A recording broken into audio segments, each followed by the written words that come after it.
ভক্তবৃন্দগণ কি, জগন্নাথ রথযাত্রায় অংশগ্রহণ গ্রহণকারী ভক্তবৃন্দগণ কি। তো আন্তর্জাতিক কৃষ্ণ ভাবনামৃত সংঘ ইসকনের পক্ষ থেকে আপনাদের সকলকে আজকের শুভ রথযাত্রা মহোৎসবের পক্ষ থেকে আপনাদের জানাই সাদর আমন্ত্রণ, শুভেচ্ছা, প্রীতি, ভালোবাসা। আপনাদের সকলের সহযোগিতা এবং প্রশাসনের সহযোগিতা এবং আমাদের সাধারণ জনগণ বর্তমানে সকলের সহযোগিতা আজকে আমরা এই প্রোগ্রাম উদযাপন সম্পন্ন করতে পেরেছি। এর জন্য আমাদের হৃদয় থেকে আপনাকে অনেক অনেক প্রীতি এবং শুভেচ্ছা জানাই, ধন্যবাদ জ্ঞাপন করি। এবং এইভাবে যদি আমাদের আগামী দিনে আগামী বছরে আবার দেখা হবে রথযাত্রায়, এই বলে আজকের এই প্রোগ্রামটা এখানে সমাপ্তি করছি। হরে কৃষ্ণ।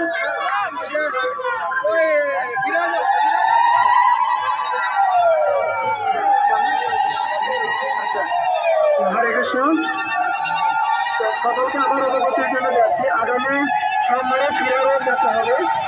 সেই ফিরারত যাত্রা আপনারা আজকের মতো আবার আপনারা অংশগ্রহণ করবেন, সহযোগিতা করবেন সকলে মিলে।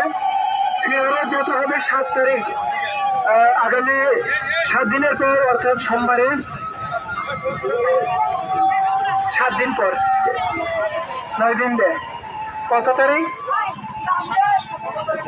15 তারিখ। 15 তারিখ, আগামী 15 তারিখ সোমবারে রথযাত্রা ফিরাযাত্রা হবে। আবার এখান থেকে ফিরারত হবে। তো সকলকে আপনাদের সহযোগিতা কামনা করি। আগামী 15 তারিখ সোমবার পড়বে ফিরারত যাত্রা, আপনাদের সকলে অংশগ্রহণ করবেন, এই সাদর আমন্ত্রণ রইল। হরে কৃষ্ণ। জয় জগন্নাথ ভক্তবৃন্দ, জগন্নাথের ভক্তবৃন্দগণ কি, আজকের আনন্দ কি।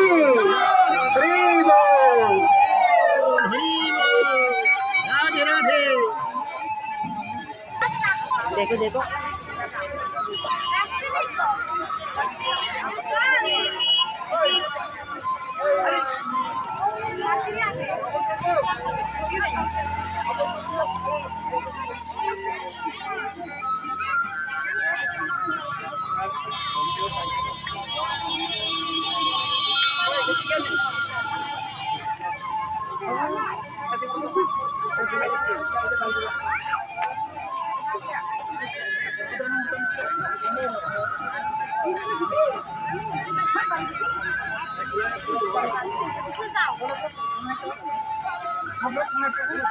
जाओ इधर के प्रणाम करो।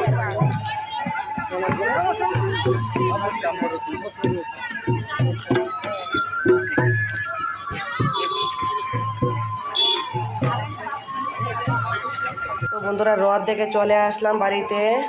তো ভাবলাম আজকে রথযাত্রার দিন মাংস না খেলে কি চলে, তাই দেখো বাজার থেকে আসার পথে কিছু মাংস নিয়ে আসলাম। আর এদিকে দেখো কিছু আলু কেটে রেখেছি। তো আজকে তোমাদেরকে দেখাবো মাংসর রেসিপি, চলো দেখতে থাকো। তো প্রথমে মাংসগুলো ধুয়ে নিলাম ভালো করে। এখন তার মধ্যে দিয়ে দেব আলু, আর এইদিকে মশলা বেটে নেব।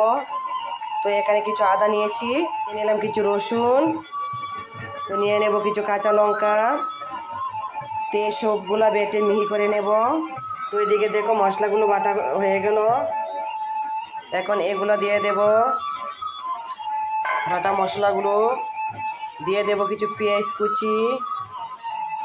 তো আমি এখানে পেঁয়াজ বড় করে কাটলাম না, ছোটো করে কেটে নিয়ে দিয়ে দিলাম। দিয়ে দেব জিরের গুঁড়ো, দিয়ে দেব ধনের গুঁড়ো, দিয়ে দেব হলুদ গুঁড়ো, দিয়ে দেব পরিমাণ মতো নুন, দিয়ে দেব কিছু পরিমাণে সরিষার তেল। তো তেলটা দিয়ে এখন ভালোভাবে ডলে নেব সবগুলা একসঙ্গে হাত দিয়ে। তো বন্ধুরা বাঙালির খাবার হাত দিয়ে ভালো হয়। তো দেখো ভালোভাবে আমি ডলে নিচ্ছি। তো আমার ডলাটা হয়ে গেছে, এখন কিছু সময়ের জন্য চেপে ঢেকে রেখে দেব। তো এদিকে দেখো বন্ধুরা, আজকে রথযাত্রা থেকে আমার মেয়ের জন্য কাঁকড়াটা এনেছি। কিন্তু আমার মেয়ে দেখো এত লক্ষ্মী, অল্পতেই খুশি, একটা কাঁকড়া পেয়ে খুশি, আর কিছু বায়না করিনি যে আর এই লাগবে সেই লাগবে। একটা কাঁকড়া পেয়ে খুব খুশি হয়ে গেল।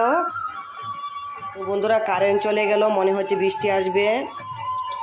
তো তাড়াতাড়ি রান্নাটা করে নিই। কড়াইতে দিয়ে দিলাম তেল, তার মধ্যে দিয়ে দেবো 2টো তেজপাতা, কিছু পেঁয়াজ কুচি দিয়ে কিছু নেড়ে চেড়ে নেব। তো দেখো পেঁয়াজগুলো লালচে কালার হয়ে গেছে। এখন তার মধ্যে দিয়ে দেব মাংসগুলো, দিয়ে একটু নেড়ে ছেড়ে নেব। তো কিছু সময় নেড়ে নিলাম, এখন ঢেকে দেব।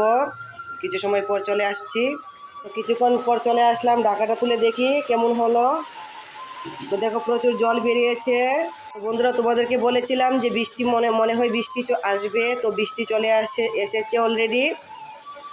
আর এদিকে আমি মাংসটা কোনো মতে নামিয়ে নিই, কারণ যদি বৃষ্টি বেশি চলে আসে তাহলে তো আর রান্না করতে পারবো না, তাই ঝটপট রান্নাটা করেই নিচ্ছি। তো আরও কিছু সময় ঢেকে দেব, যখন মাংসটা সিদ্ধ হয়ে যাবে তখন ভাজি করে নেব, জলটা শুকিয়ে যাক, তারপর চলে আসছি। তো দেখো কিছু সময় পরে এসে দেখলাম মাংসটা পুরোপুরি সিদ্ধ হয়ে গেল, জলটা শুকিয়ে গেল। এখন ভালোভাবে ভেজে নেব। তো এরকম নেড়ে ছেড়ে ভালোভাবে মাংসটা লাল করে ভেজে নেব। তো দেখো আমার মাংস ভাজিটা হয়ে গেল। এখন তার মধ্যে দিয়ে দেব পরিমাণ মতো জল। তো জলটা দিয়ে একটু নেড়ে নিলাম। তো ভালোভাবে সিদ্ধ করে তারপর চলে আসছি।